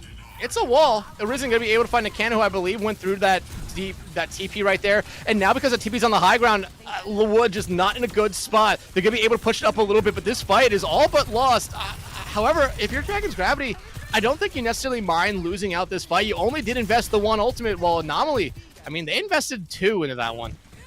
I mean, yeah, but they invested a pulse bomb, you know? It's not a huge problem by any means. They got the beat online. And we just, why we... Why did you give up Annihilation? You just didn't have to do that. Kurigaki said though, so apparently it works out. Let's see how it goes as we continue. I love being proven wrong pretty quickly here, but right now you need to find more. BTS fan, they have been on a heater here. LeWood gonna be able to find Sushi Roll out, so right now if you're Anomaly, you have to play very, very safe. You're down your entire support line, and LeWood making the swap over to the Genji. I mean, it's a little late, but it is definitely needed here. Being felt, at least so far, Anomaly, at the end of the day, they don't spend anything, so they have a double support ult recontest. The sound barrier is going to cancel out this tectonic shot nicely, and the value of the Casino Rush will have no answer. You know, building up anything to a mirror out seems nigh impossible, so we'll see how Dragon's Gravity wants to play things now. Right now, Dragon's Gravity just continuing to push up. Lord of Terran, they have to roll away, and they have to roll away fast. There's that Tectonic Shock, and like you said, they're going to be countered out there with the beat from Sushi Roll, but does not land on the Lord of Terran. Arisen does have their own Kitsune Rush ready to go as Sushi Roll maybe it's a little bit too hard right there. There's the Kitsune Rush coming out there from Patet Reed and Arisen, but no one touches! I mean, at the end of the day, the tank's dead, Kitsu's active. It's not looking fantastic, right, for Dragon's Gravity. But also, it would be nice if we got on the objective, guys, and played inside the Casino Rush that was on the objective and used it to push the objective, as you heard I'm mentioning something more than a couple times, just to make sure we remember it. But hey, when all is said and done, I'm still more annoyed that we just, like, pissed away our Annihilation, because that would have been pretty nice in a fight like that, wouldn't it? But nah, apparently it's overrated to keep one of the most powerful ults in the game for one more fight. It's really important to go monkey there, guys. We promise. Yeah. Like, here's the thing. I don't care that they lost their tank in that fight. You know it's going into overtime. You fight on the cart. I get it. A Kitsune Rush is coming out there. You want to try to play up as far as you can with it. But not everyone needs to go. And now you just gave Anomaly a very doable goal here. Because basically all you have to do is get the point 2, which, I mean, same thing could be said for Dragon's Gravity. This is a very hard map to push on, especially once you get into the very narrow pathways of Street Face. So, I mean, it's a little bit of a double-edged sword. If you're Dragon's Gravity, you would have probably loved to get a little bit more even that second point. But if you're Anomaly, I mean, you have to be feeling really good right now. Yeah, you'd pretty much take that. 93 meters as not too bad at all. You're playing into a Winston combo in the defense. Dragon's Gravity decided to fully adjust how they want to make this look work. Anomaly, I don't get that fuss so far. And I mean, right now you see Spider over there just kind of keeping control of that high ground. Eventually going to fall off, but they can jump back up there. I love how everyone's playing. The pile drive there from Lord of Terran going to be able to help Arisen find LeWood out. And now Dragon's Gravity. Well, you're down your DPS line. You're down 1 support, about to make it 2 here. You're going to give up this first point pretty fast. Yeah, I don't mind the Winston as standard on this point. You can just go something that's kind of more tanky, because otherwise that happens. We need to be marking our angles way more, because we can't be finding this much solo ball value. Because this is obscene. 5.5 minutes. They don't even need to finish out this area of the map. This is going to have to be a whole of a lifetime for Dragon's Gravity. And they're Winston Curie on King's Row Streets phase. I'm going to lose my mind. Yeah, I'm right there with you. But if it works, Spec, it works, and they prove us wrong, which I'm always they've lost always 2 fights up. they've taken on it. Hey, it's a slow build. It's a slow build, but Then right this is now, gonna die! You can't lose Nakano out, but you can find Sushi Roll. You might lose LeWood here, though, but you eventually lose Laxner. However, it's just back and forth. I like how Spider is playing this Winston, but they are able to escape. The Pulse One doesn't find anything. I mean, as long as Winston's alive, Dragon's Gravity has a chance here. That is true. There is still something going for them in this fight, but their resources are... I mean, they feel extended. There's no cleanse, there's no TP. They're all on the same angle. Lord of Terran has mines, and I assume it's going to be the end of this fight. Mines coming out right there. Looks like everyone able to escape. The Kitsune Rush coming out from Patet Weed. LeWood will be the first one to fall. Beat out from Nakano. Only lands on Nakano! Yep. Oh my goodness, this is... It's just a string of errors right now for Dragon's Gravity, but they're still contesting this point. The beat now out from Sushiro lands on everyone but Kuraguri as the minefield going to be able to find one as Spider tries to escape, and now, I mean, Anomaly. I mean, if they could find this late pick, oh, nice. They do. it's going to be very difficult now for Gravity to get a touch here. Slam into the Soul Shot combo is old as time, and they kind of experience it from the wrong end of the server. You get extra frag as well into Laxinara. This is kind of cooked, guys. This is 2-1 in favor of Anomaly. Touches impossible for Dragon's Gravity. Overclock, not going to be able to find anything there. Spider back in on the dive, but you need to have a lot of stuff go your way. You lose Petite. You're not able to build up to that overclock as BTS fan finds the final 2 picks in Anomaly.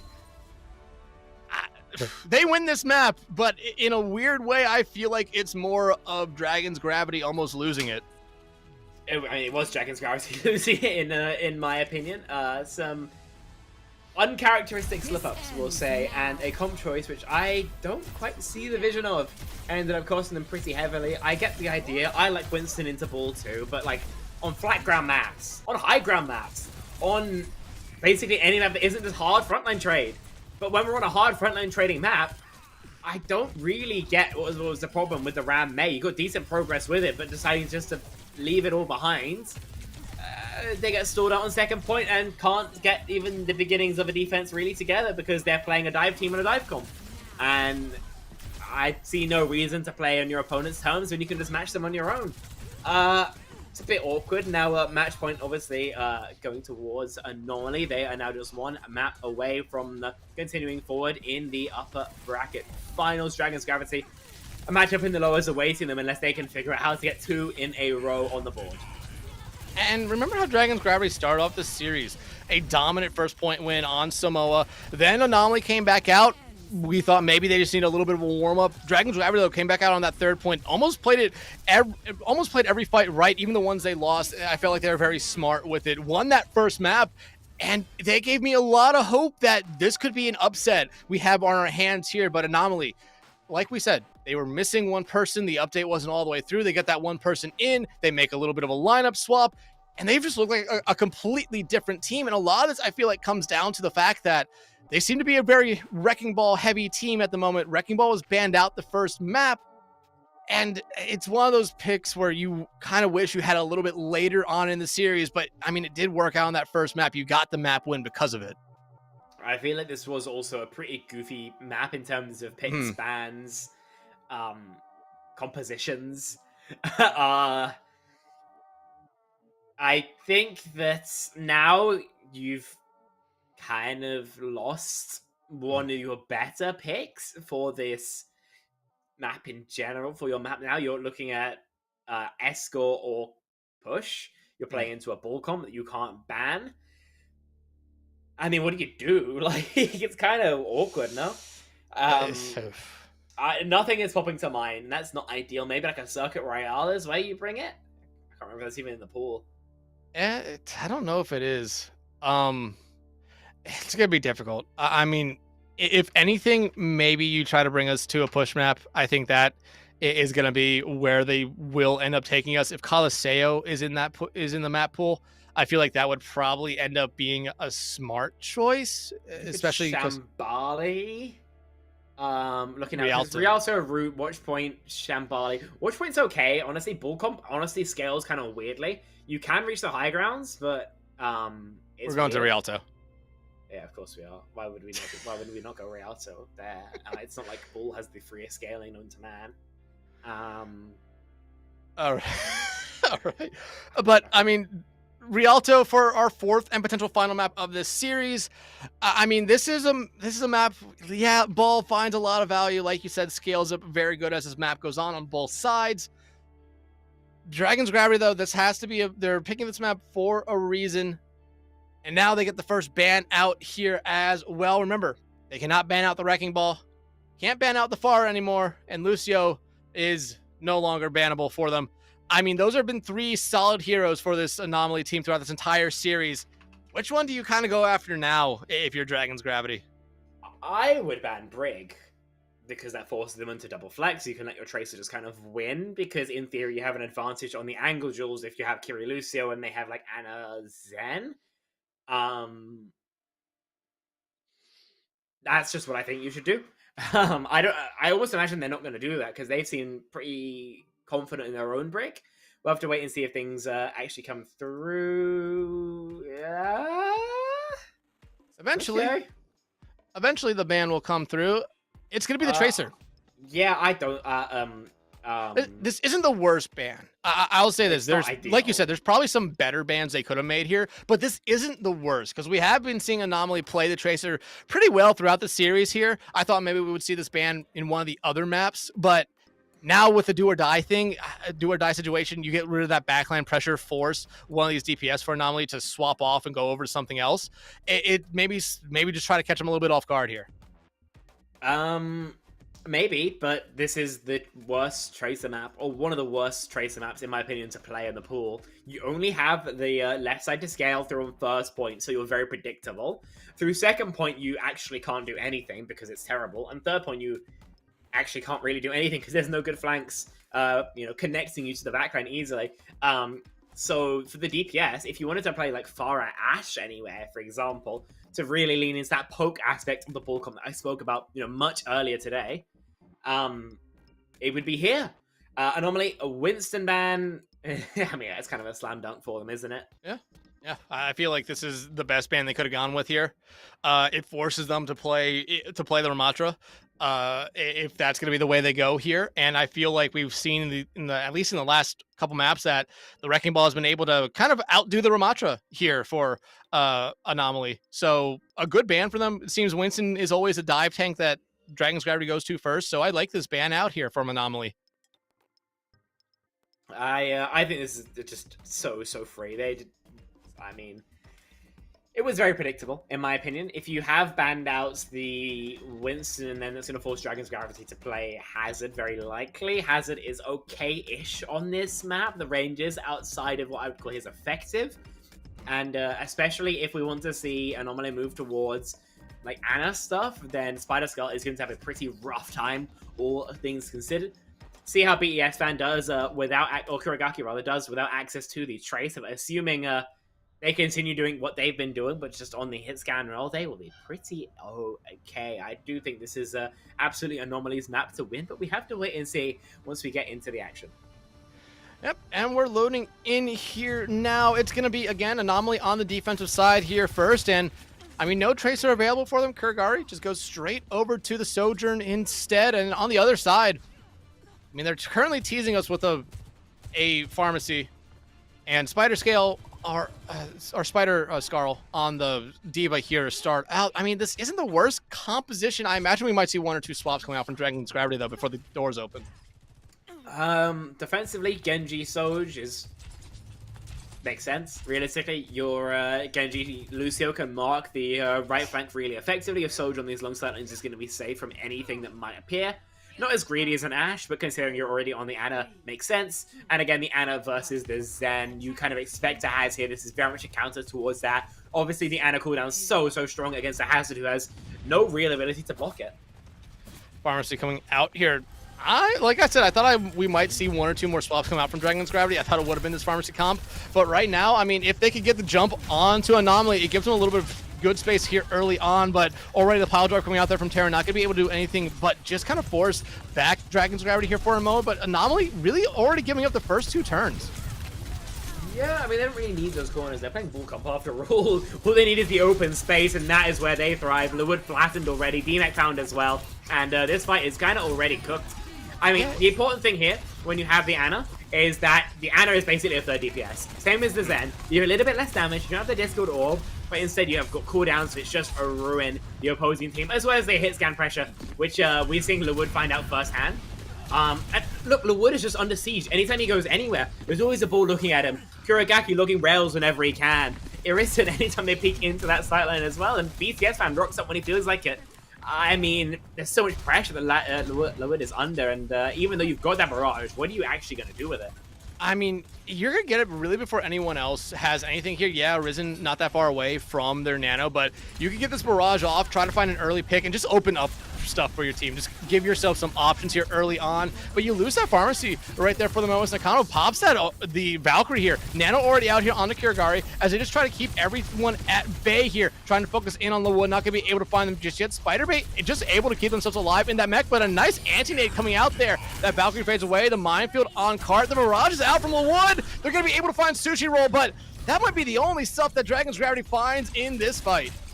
I mean, you do lose out on that sound barrier. It is kind of awkward with no Lucio, but it's still so playable as we just continue to walk in. Kitsu means that Dragon's Gravity want to try and win this, but do they really have the ability to? Oh, the blade is out from BTS Fan, already slicing through one. Gonna be able to get the D-Mac and probably gonna be able to find one more. Actually, no, they're just gonna leave Spider right there to go for a little bit of a swim. Yeah, I mean, there's nothing else you can realistically do here. Unfortunately, on Dragon's Gravity's map pick, they have been able to find very little with the timer now half eclipsed. They've spent their Barrage, their Kitsu. You've got Blade, that's for sure, but what are you actually going to do with it? That's got to be my question as Anomaly. Got a sound barrier to blunt it and an OC for these long silences that they're oh so strong on. Blade coming out there now. There's the beat from Sushiro, but it's not going to be enough to save Kuragari out here early on. Spider going to be able to find them here. Why are we doing that? Laxaner gotta be inting a little bit too hard there. Sushiro falls yet again, and I mean, a big mistake right there. It's going to come back to cost Anomaly here gravely, but Dragon's Gravity, they're kind of forgetting about one thing.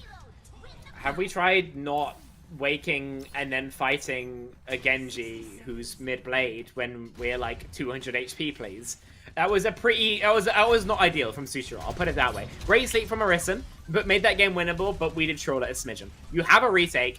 With Nano, you got OC, you don't have Nano anymore. Oh dear. Bomb is out there. Kuragari and Lord Terran fall.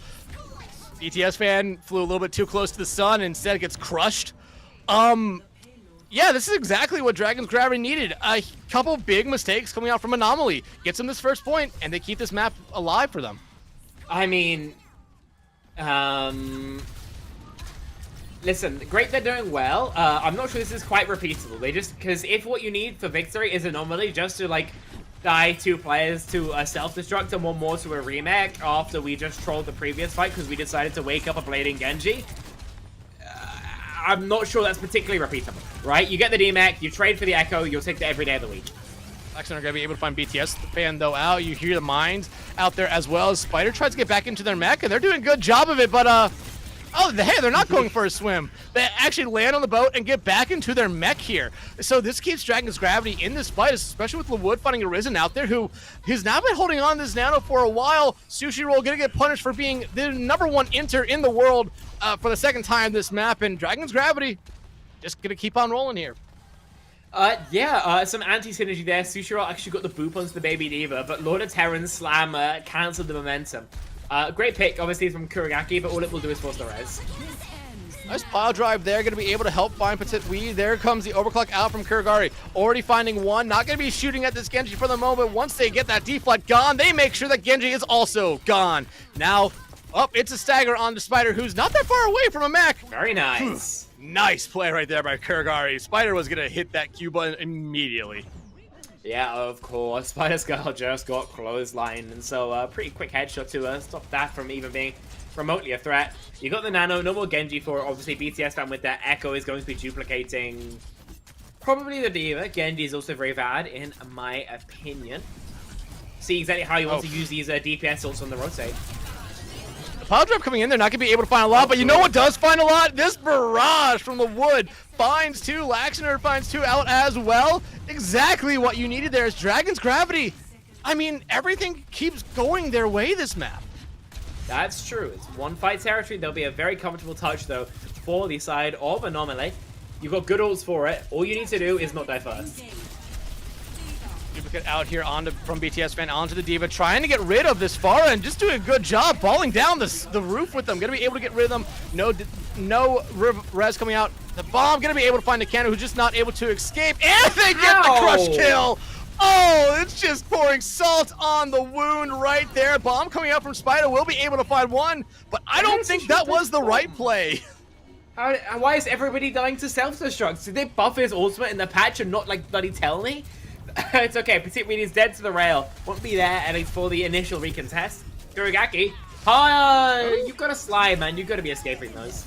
Beat Nano out here. We have a Boostio on the field. It's actually going to be able to keep them alive, but can't say the same for Arisen. Minefield's now out on the cart. Laxaner going to be able to find BTS Fan right there, and I mean, again, this is all kind of going Dragon's Gravity's way at the moment. Kurgur going to be able to find Nakano, and they find LeWood. Actually, it might start going over to Anomaly right here. Petit Weed, though, does find Terran. The Minefield going to be able to claim one. Does Kurugari pop off with this overclock? They're going to be able to do it here now. They're focusing in on the ball. You do see BTS fan back out as well. They got the point. Yeah. I mean, we saw Kuragaki get boot. BTS fans not there in time. The time magazine has been extended once again. This is actually getting into peak silly territory. Why are we nanoing our Lucio? Why do we not have double nano? Why is it even remotely a threat of Ajax that you need to field the nano? Like, what is happening? Like, we talked about last map being more Dragon's Gravity losing it than Anomaly winning it. I think we're just seeing the roles reversed this time. I think it's more Anomaly just slowly starting to lose grasp on this series, or at least on this map. BTS fan gonna be able to find one. Nice anti-nade out there, does land onto two. Gonna be able to clean up Nakano, and it seems like Anomaly trying just to lock back in here as they're sending Dragon's Gravity back to the spawn here. 40 seconds, though, left on the time bank. Dex, I have a feeling we're watching the shot put, not any Overwatch, because this is an absolute toss-off between these two teams. Listen, you look at this fight. Barrage has been killing somebody basically every time, even though it's not moving Barrage. We've burned all of our cooldowns before we're even in the fight. You've got a Kitsu as well. You're dead to a Soj railgun. What is happening? It was so funny to see the 2 seconds of the body falling. Nakano, they're going to be able to get LeWood back into this fight, but Nakano also taken out of the fight here early on. BTS fan going to be able to dupe into the ball here as the Kitsune Rush comes out from the other side. BTS fan, though, doing a good job just keeping this alive. A double pile drive. That has to hurt, and no one going to be able to get back in touch in time. But Dragon's Gravity, they have done just enough to give themselves a win condition here. However, same can be said for Anomaly here, as they have a very, very good win condition as well. I want everybody to know that I am rooting for Anomaly, so this game can be over faster. This is getting into peak silly territory, and I'm not built for it. Listen, Anomaly found the most creative ways to lose, like this. This is original. This is like, in 30 years, they're going to be selling that on a painting and say it's the first fight lost to a self-destruct on Bullcom. Because the thing that's really frustrating me is we're seeing really good fights from Anomaly, especially like that Suravasa. They're playing Bull Zen. Like, that's really hard to do and really impressive they're able to put it off. But here we just like C9. You know, Dragon's Gravity apparently shoes on the other foot now as they decide to just overpeak on Pharah 14 times in a row and die. A lot of things are happening right now, and unfortunately I'm not nearly loquacious enough to expound upon exactly why they frustrate, antagonize me so. What I can tell you for sure, though, is that Dragon's Gravity are playing a bull mirror. Have you looked at the other side yet, Spec? I mean, they're in spawn. If they roll out on Weaver, then I will just leave. Please don't. I need you here. You think I won't? You think I make false threats? No, I know you don't. But my feeling is they're going to walk out on this. No, out of spawn yet. As soon as I get evidence they're out of spawn, they're on Anna. We're safe. We're safe. You're safe. Okay, thank God. But right now, I mean, if you're Dragon's Gravity, I think Spider really did look good on the ball there for the short amount of time we saw him last map. It's just gonna be or last round. It's gonna be very interesting to see how they play into Lord of Terran here with, you know, this full round ready to go. Yeah, I mean, you're playing very much around your Anacons. That's not precisely that, but it gets the job done pretty easy. A great opening there from LeWood. And you surely just have to pull here if you're Anomaly. Well, #1 Inter in the world gets taken out there yet again. Swisherroll's just not had a good map. I mean, we talked about it a little bit after the second map. I mean, no, it's been an on and off kind of series for them. They've had good maps, they've had bad maps. This so far has not been the best map for them. They're inting a little bit too hard, but they could definitely come back here. What is this fight? Where is Lord of Terran? What is happening? You got a lot of free backline scaling. We've given up the corner for basically no reason. Early pressure onto these soldiers, nice. So you should probably be forcing up the cart now as long as Lord of Terran can disengage, which of course he can. Great kill as well. Exactly what they needed here, just to get something going, because, I mean, already almost half that time bank gone. Anomaly, I mean, you're starting to give up a little bit too much here, but you get rid of Spider here, and now you're not that far away from the first point. No, that's you are not. One fight separates them, and of course, with a possible pick onto Petite Weed, and even a recontest will be pretty bad from Dragon's Gravity here. Great fight. And already getting rid of Petite, now you lose Lexinerd out as well. I mean, you have the ball here if you are Dragon's Gravity, but how much longer are you actually going to be able to keep that alive as a disrupting shot? Finds 2 right there, and Spider, yeah, they're not in the best spot as Kuraguri going to be able to find, well, the final 4 of that fight. Unfortunate spawn there for them as Kuraguri now trying to find their counterpart in Laxinerd again.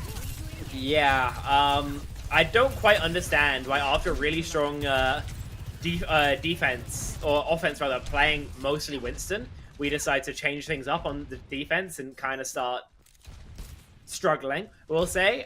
Maybe after these minefields we can see the Winston come back, because unfortunately the Spider Skull Ball has not been particularly inspiring so far. And even though you've got plenty of ultimates, what are you actually supposed to do with them? I mean, you just need to win a team fight here. You're doing a good job. The barrage now coming out from the wood, but Kuraguri, I mean, we've talked about them throughout this series. They've been on it solidly, getting rid of the wood there before that barrage really found too much. And now, again, if you're Dragon's Gravity, you're just looking for something here. You're going to lose Nakano out, and it's going to be difficult here now. You just need to see a complete fallback here without losing anyone else. Very much a possibility. Not so much anymore. Kurogaki absolutely clotheslines the wood. This should be that cap coming through for free. See if I mean, is there even a chance? What do we? Okay, sure, that's fine. I mean, you just need to build some space right here, but I mean, it's not necessarily working as Anomaly's doing a good job. Nano thrown out here on a Kuraguri as they just look for anything, but hey, they're going to be able to find BTS fan out with that minefield rally coming out here from Nakano. This is exactly what Dragon's Gravity needed. Maybe a little bit of an overinvestment now that you invested the Nano. But, I mean, you're forcing Anomaly back. However, Anomaly, 3 ultimates coming into the next fight. We Nano OC and hit 1 rail on a full health ball. Unfortunate, I think is what we're going to call that one. Beat Barrage might be a combo that you can go towards here, because Dragon's Gravity are absolutely skint. Then a cap seems like a guarantee, especially with this 2-minute timing that they have got accrued. Where is Sushiro going? This Lucio angle is so creative. Lord Terran's in the back line already right there. You saw the pile drive come out from them, but they're not going to be able to escape Kuraguri. They're going to be able to trade out Petite Weed. There's a pile drive from Spider on that high ground, but Sushiro going to be able to find the boop kill on them. Barrage coming out from BTS fan. It was a questionable one. Deadeye, though, from the wood. Not going to be able to find anyone, but does do a decent amount of damage to some. However, they need a lot of help from their teammates, but their teammates are really nowhere to be found at the moment. And this is a situation where you really cannot lose out a fight if you're Anomaly. If you lose a fight here, I mean, that golden box of victory is right there, Spec. Yeah, that it is. It's so damn close, and it seems like there's nobody to really contest it. Little bit of a NASCAR going on as they both see who can turn left faster. It appears that in this respect it will be Lord of Terran who's winning things out. Lux and Arden Lewood have both managed to get their ones though. I would like to point out they were turning right there, but the minefield gonna be able to find Lexiner there. You do see Spider though come back in, and Dragon's Gravity, I mean, they're staggering out touches here to not give Anomaly so much time, but at some point, I really feel like they might have to fall back, but they're finding kills still. BTS fan, though, they're back in the fray, going to be able to find 2 almost immediately. Laxner doing what they can, but the Nano now invested. This should be the second point going over, and if you're Dragon's Gravity, you need to quickly respawn and regroup, because that golden box of victory, like I said, right there. Oh no, this Ana is so dead. Yeah, they're going to be forced back and removed. Oh, how are you in the skybox? Doesn't matter. Lord of Terran has got that one for free. And unfortunately, this game might be all over the crying here, folks. Nakano, though, is actually just stalling out the point on the cart right there on the point, but you lose them, you lose Spider. Who's your touch right now? It would probably be Laxiner, but they're probably nowhere to be found. The wood did have another Deadeye ready to go, but not going to be able to use it. You do see Laxiner coming back here, but this Venture going to need to basically do a hero play right here. Minefield actually out from Spider on point, so it might be enough just to force Anomaly off, but you lose Laxiner out here early on. However, it's going to be able to stall it long enough, but here comes the overclock from Kuraguri. 1, 2, 3 down, and that will do it for this series. Anomaly moves on. Dragon's Gravity, I will say this, they did make it very interesting towards the end. They were 1 or 2 picks away, I really think, from, evening out that fight, ending it really, and being able to regroup. But we saw it throughout this series a lot here, Spec. It just seems like when worst came to worst, Anomaly always found ways to win fights when they desperately needed to. I mean, especially on that map number 2, that Suravasa, their clutch factor was just through the roof, able to win out so much more consistently than their opposition. And that was a big factor in, separating these two teams, especially early on. Once Anomaly began to come into their own a smidge more, then it did just end up being, for lack of a better phrase, just Anomaly being, a smidgen better on the day. But, especially early on, Dragon's Gravity were able to keep it competitive. Obviously, a lot of excitement generated after that map 1 take, but unfortunately, not really being able to deal with that Ana Zen was probably the beginning of the end for them on this Suravasa, as we can see in the highlights. And after a bit of a scare, then the Anomaly, the number 3 seed, are able to advance forward. Yeah, and this second map here, Suravasa, like we said, Anomaly I don't think one of their players had completely updated yet. This was the first time that we saw them with their full team, and they look completely different. They look different from this moment on in this entire series. Yeah, Dragon's Gravity was able to make it interesting at points and make it a very close series, but Anomaly, like I said at the end of that last map, when worst came to worst, they really needed a fight when they would always find some way to do it, and this makes this team particularly scary in my opinion, especially going on to the next round. Dragon's Gravity, though, with how they played here tonight, I think this is a team you cannot count out so early on. They're going to be playing one of the losers of the upper bracket next round here. But I mean, the performance they had here on this final map, it was really, really good. And a lot of it came off the back of Anomaly's mistakes, but you need that to happen sometimes. They just weren't able to, find a way to really hold it there at the end. Because like I said, I think Dragon's Gravity, if they had found 1 or 2 more picks just before Anomaly capped that second point, they would have been able to stabilize and potentially won this map outright. Yeah, absolutely a possibility. But as we can see, it was at times close. And I think Anomaly did their part in making it close. But yeah, we had honestly a pretty competitive game. Unfortunately, it was delayed like almost an hour for when we started on that patch day, but we expect that to be the only time it happens in this season at the very least, because no more patches happening for the upcoming days left in CGL Season 15.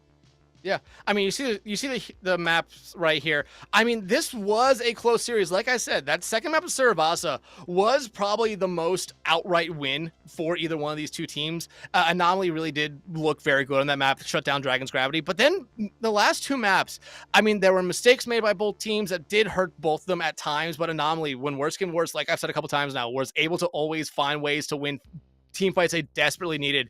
And I mean, we could talk about a little bit more, especially when we see the hero bans that really happened in this series. A lot of these hero bans were actually really, really smart. In my opinion, map 1, we saw the Wrecking Ball come out there, and we knew coming into this one that they like to play Wrecking Ball. And we saw that basically every map after map 1, Anomaly looked great on it. Maybe there's a couple questionable bans here and there that we were kind of scratching our head about. But I mean, I think all these bans are pretty smart when you look at them in a whole. Yeah, I think they also obviously ended up creating the advantage that you're looking for. Looking through now, see if I've got any particular favorites. Winston banned map 4 works pretty effectively, it's probably what I've got to say, right? Maybe Diva as well on map number 2, just realizing you got the ball counter. I'll probably say those two probably ended up being the strongest. But overall, Anomaly, I think just winning out that ban phase pretty consistently was a huge boon for them going forward. Just a bit of a better understanding of how those hero matchups end up working. Yeah, I mean, there's a lot of bans. Like, I think the Wrecking Ball ban map 1 might have been the best ban, because I really did think that helped Dragon's Gravity really win that first map. We could have seen it go a little bit differently. And even though Anomaly made that a very close map, remember, it was 100-0 on the first point in favor of Dragon's Gravity, then reverse for the second point, then 99-99, and it gave me a lot of hope for Dragon's Gravity in this series. And they really did play consistently throughout all 4 maps. It just, like I said, Anomaly was always able to find ways. They made the right changes when they needed to, but I think the biggest thing was Dragon's Gravity just couldn't shut down the Wrecking Ball outside of that first map when they had it banned. If they could have done that maybe a little bit more consistently throughout the series, we could be looking at a much different series score here, or we could also be heading into our 5th map of this series. Yeah, absolutely a possibility. Dealing with the Wrecking Ball always comes down to multiple factors: how well people can individually live against that hero, and the strength of the opposing ball player as well. Absolutely. Here it seems like that was far too out of whack, and the comps we were playing as well. A decent idea, the execution not quite there, not entirely at the line we're at, and so unfortunately 3-1 is where things are going to end. Yep. Well, 3-1 is the ending score for the series, but we're not done just yet here. We're going to throw it over to a quick break, and when we come back, we'll have Kurgari for our interview from Anomaly. So everyone, stick around. You're not going to want to miss that.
All right, welcome back, everyone, to the booth. We are pleased to be joined by Kurgari, one of the DPS from our winning team here tonight, Anomaly. Hey, congratulations on the win here. You're moving on to the next round. How does that feel? Feels great. Feels great. Really excited to face the next teams. I mean, obviously, pretty confident win after you got through that map number 1. I mean, my first question for you is, Brig Zen on Suravast. That's a pretty insane strategy, one that most teams probably would stray away from. Why did you guys end up picking that? Honestly, it was kind of comfort, but also we wanted to try and counter out the brawl, mainly. Zen really helps with dealing with spamming out their brawl. Brig is just there to protect our Zen, obviously. Usually we play Ana Lucia, but I believe Lucia was banned that map, so that's the reason we opted for the Zen Brig. I see. And then I also want to ask about that map number 4, especially. We were getting into pretty silly territory, you know, with the bombs and the remakes getting all those kills. You know, how was that from your perspective? You know, were you guys just having fun with it, or were you just trying to lock in and just letting all that silly stuff be secondary? No, we were mostly locked in. We were just getting a bit carried away, I feel. Me specifically as well. I was not used to playing Surge at that point. Just had to lock in a bit. But no, we were locked in throughout the entire tournament or match. Absolutely. I mean, you guys moving on to the next round, playing one of those teams that you guys lost to throughout the regular season. Do you guys believe that you guys have learned enough since the last time you faced them to be able to take them down? 100%. We were honestly before today's match, and when we faced those previous teams, we were still fairly new to the Bull Comp. Bull Comp is our primary comp at this point, and we've become a lot more comfortable than what we were facing those teams previously. Yeah, we definitely saw that here tonight. The ball comp looked incredible for you guys. But before we let you go here, man, we want to give you the floor to shout out anyone or anything you want. I'm gonna shout out my personal coach, big inspiration for our ball comp. His name is Jesse, although we won't see him on this server or in our team. He's a coach on Valhalla Academy. And I also like to shout out our manager, who was our ex-coach for this team specifically. Big shout out to them. All right. Well, man, thank you so much for doing this. We'll let you go back and celebrate this victory with your team, and good luck in the next round, man. Thank you. Thank you. All right, everyone. Again, that was Kirigari from Anomaly. And Spectreon, it was a great series here tonight. Like you said, maybe as that final map was going on, maybe not the cleanest of plays coming out from both sides, but I've said it a couple times, and I really believe it. When this Anomaly team locks in, especially on that ball comp, they look very, very scary, and a team that is very hard to slow down. Absolutely. So heading forward into that winners bracket match, they are going to continue to be a huge threat for any team who has to face them. Of course, it's not going to be our only game for the day. Casting our eyes towards the future, then Shu's production crew will be taking on Silver Lovers at 9 p.m. Eastern time. So I've got to absolutely ruin my sleep schedule for that.